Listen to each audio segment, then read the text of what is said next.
The day I created Self-Healing Spiral is really the day I started healing. I would apply the method and the 6 steps to myself regularly. Every day, every week, I would rewire my beliefs, welcome my emotions, and do everything to heal myself. And then I really saw myself shifting. So I thought, I cannot keep all this for myself.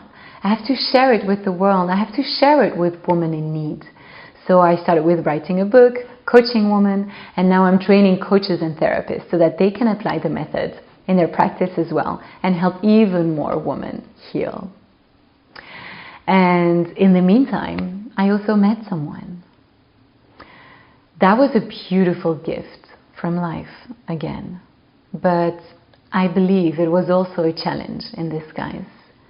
You know, daring to open your heart again, daring to love someone again, taking the risk of being hurt, daring to be vulnerable, surrendering to what's coming your way. Of course, his loving kindness really helped me there. But the happier we got, the scariest it got. And the more I loved him, the more I could get hurt. So I could have run away, and I honestly thought about it. But I also thought this is really an opportunity for me to heal myself even deeper, to replace the fear with love. And I'm so happy I did, because life has really big plans in store for us.